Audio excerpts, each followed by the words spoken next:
Well, it seems to me that with the premiere of Surviving R. Kelly, more of R. Kelly's sinister acts are coming to light. Let's talk about it.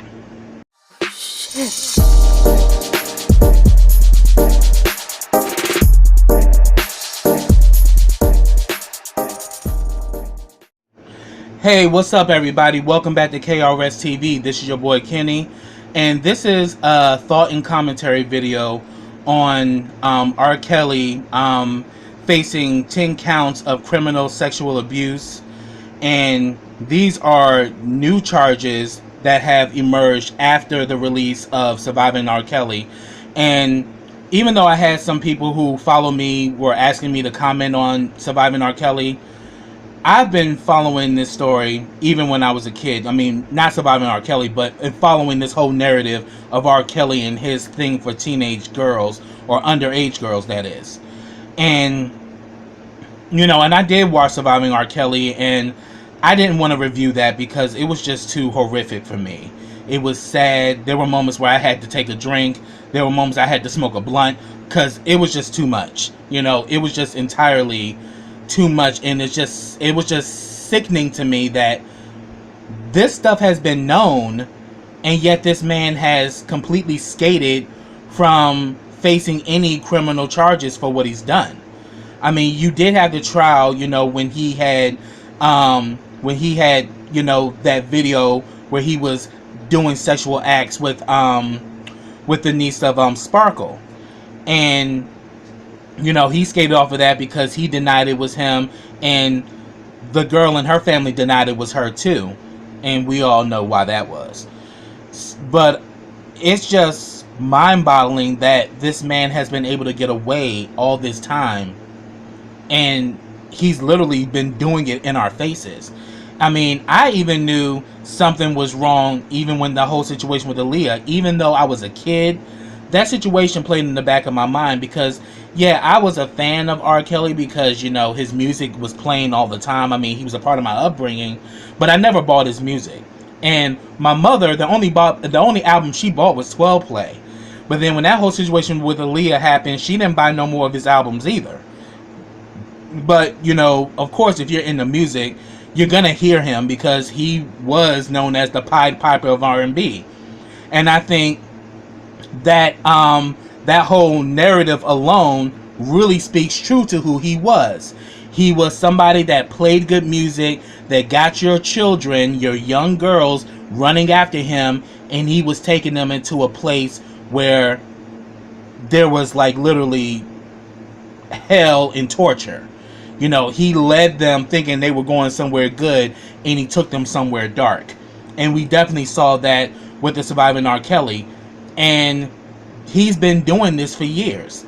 And I knew with that whole situation with Aaliyah, it never sat well with me because I remember when Age Ain't Nothing But a Number came out. I actually bought that album, when I was young, and I was a big fan of it. But I can just tell from the actual subject matter in that album, just shit didn't sit well with me because it was like you kind of had Aaliyah, but you kind of had R. Kelly like this Svengali and it was just creepy to me. And then, especially when they did that interview on Video Soul where they were dressed alike, that raised eyebrows. That definitely had me looking, what the fuck is going on here? Because I knew she was 15, even though she didn't look 15. And I knew R. Kelly was in his late 20s. What the hell is this?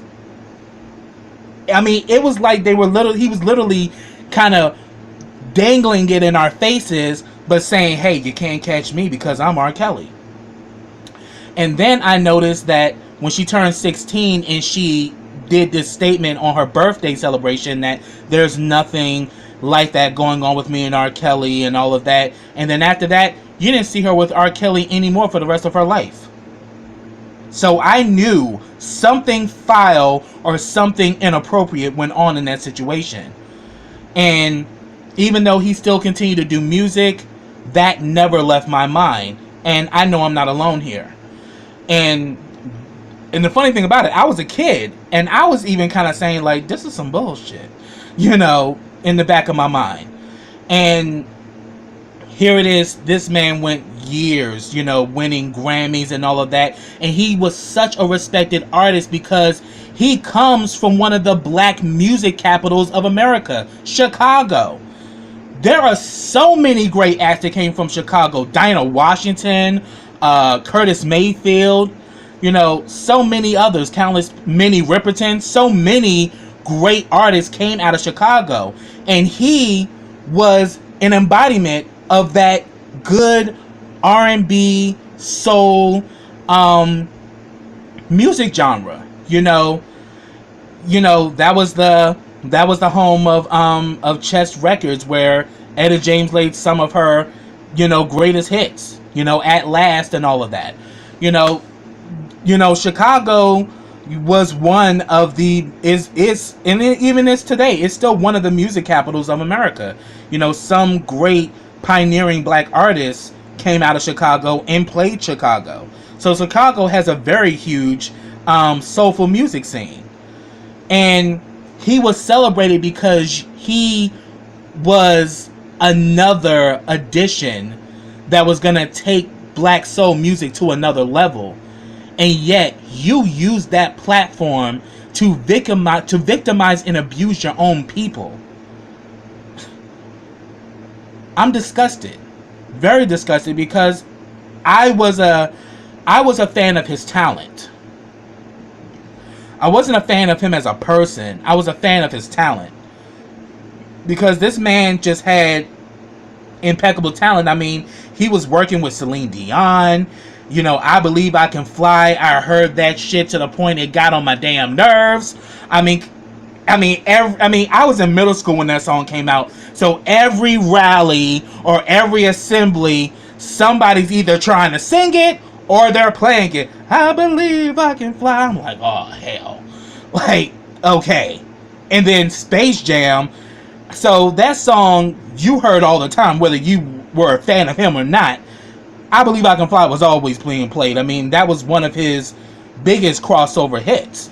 You know, and you know, I even have to say, I was a fan of the Trapped in the Closet series, because I loved the characters and I loved his play. It was kind of like a black opera to me.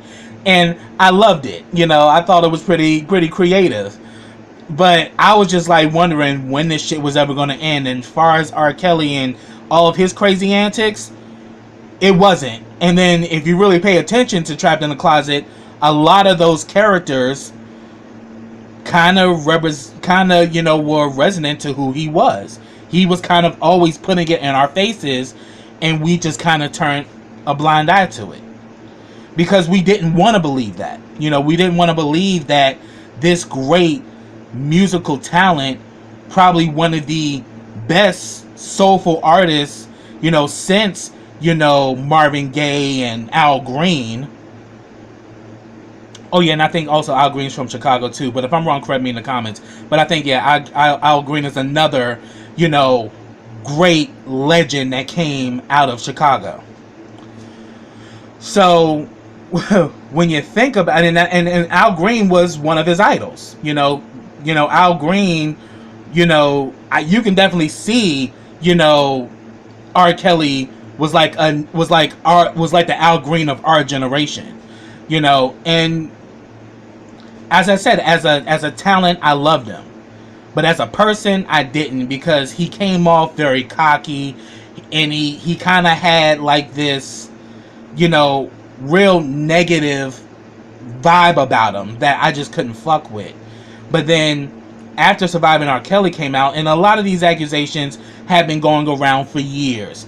And then also when it came down to his ex-wife, you know, Drea, I think Drea kind of is like, 1 minute she love him, 1 minute she hate him, and he's done the same shit to her that he's done to all the other girls. And, you know, because even Sparkle attests to it, that, you know, she had to ask to get something to eat, and Sparkle was like, hell, that wouldn't have been me, because Sparkle wasn't that girl. And, you know, I think, like, you know, he's the father of her children, and here it is, you know, R. Kelly couldn't really read or write that well. He was illiterate, but he had talent.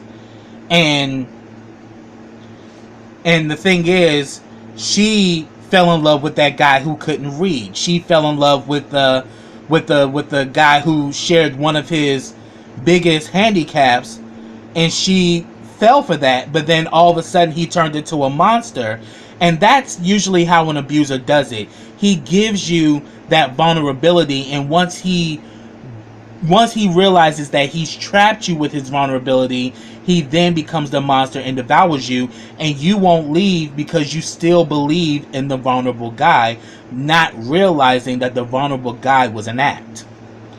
And I think that was the situation involving Drea.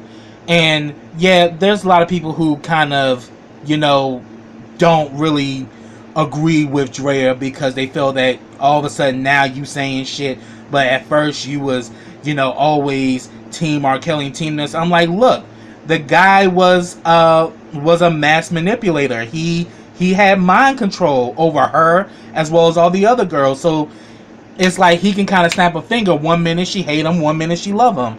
But I do believe that what she was saying is true. I mean, based off her emotional outburst, I mean, that shit you can't fake. So I think, yeah, she was a victim.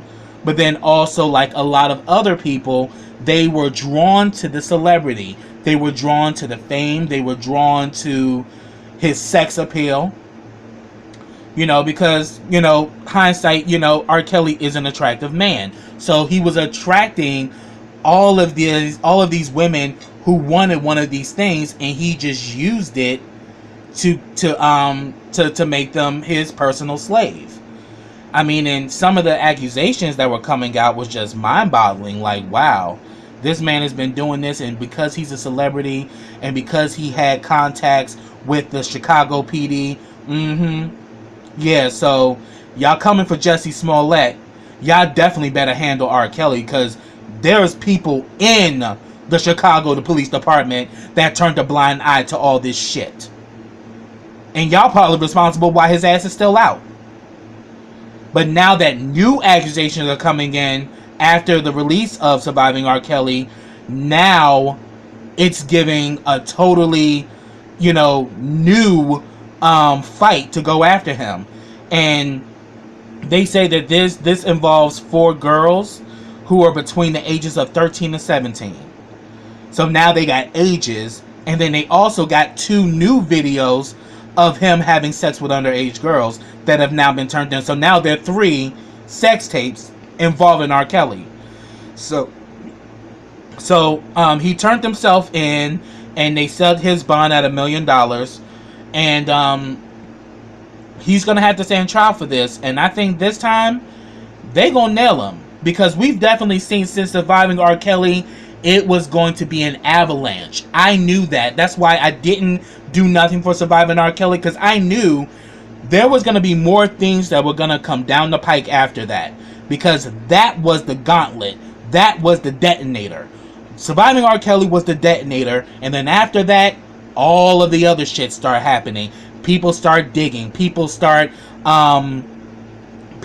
looking, you know, under blind spots. And now he's about to face some more charges. And I don't think he will get off on this time around. I mean, if he actually beats this, I will be surprised. But due to the fact that now R. Kelly is now public enemy number 1, yeah, they're going to come after him now. And as again, I'm just going to keep my eyes and ears to this situation, and I'm just going to see how this all is going to play out. But I definitely wanted to say something about it, because I have been paying attention to the situation. I've been paying attention to the situation ever since I was like maybe 10 or 11 years old. So this shit is not new to me. But just the amount and all of the stories that have been attached to it, I'm like, y'all should have stopped this man a long time ago. But because of money and because of celebrity, people turned a blind eye. And to tell you the truth, it's not just him. It's happened with a lot of celebrities. And a lot of celebrities have done the same exact things as him. But, and I'm not going to make this no black and white thing. You know, I'm not going to do it here. Because I'm not going to compare him to other people. Because I definitely got a long list. I mean, hell, Jerry Lee Lewis. You know, I can go down the pike. You know, hell, even James Brown. Because James Brown had an abusive relationship with Tammy Terrell. Tammy Terrell was 17 and James Brown was 30. And it was within like a 6-month span, and then after he brutally beat her is when her parents came and got her off that tour, and then from that point she went to Motown. So this kind of control and somewhat Svengali-like abuse with young girls has been going on for years in the music industry, but never to this magnitude. I mean, R. Kelly took this shit to a place where I'm damn near sick to my stomach just hearing some of these things. And hearing some of these things that these women had to do. And what they... And how they had to call him daddy and all this shit. I mean, hell, it's kind of like the same type of shit that Eddie Long was doing with the young boys at his church. You know, it's this... I'm saying, this shit has been going on in many other facets. But never to this magnitude. I mean, this shit... This is epic. And... this is not going away anytime soon. So, R. Kelly, you know, he's definitely going to probably have his legal team and everything. But I think with this one, beyond a shadow of a doubt, they're going to try to lock him down. Because Sony Music has dropped his ass. A lot of the shows and a lot of streaming that actually had his music no longer are supporting him. So he's lost a lot since Surviving R. Kelly. And now... they're going to try to get him to lose his freedom. But unfortunately, he should have been in prison a long time ago. We should not have turned a blind eye to this, or because we like his music, you know. And, you know, some people are still fans of his music. Okay, but at the end of the day, you need to understand, a lot of these songs, he wasn't talking about a grown woman, he was talking about a child. So let that rest in your mind, because I don't need to listen to R. Kelly's music again, because I'm a musical person myself and I sing as well. So music is a part of my day-to-day life anyway. So his music plays in my head, even though I may never buy an album or I may not actually play his music, but it's in my head. I mean, because, you know, music... you know, especially when you're an artist or you're a person who's a big fan of music, these songs are ingrained and you hear them all the time. But I'm actually, you know, happy that they're finally, you know, waking up and seeing the light. That, yes, this man has a problem. He's definitely has a sickness. He's also a victim of sexual abuse. But that is no excuse for you to abuse other people. I mean, I can sympathize that he was abused, but you should have gotten help, you should have gotten counseling, and you should have had a good team around you. Sadly, he had a bunch of people around him who only wanted money. And personally, I don't think R. Kelly should be the only one going down. I think everyone on his team that knew this shit was happening and did nothing, they all should be going to jail. There should be a whole squad of people going to jail for this shit.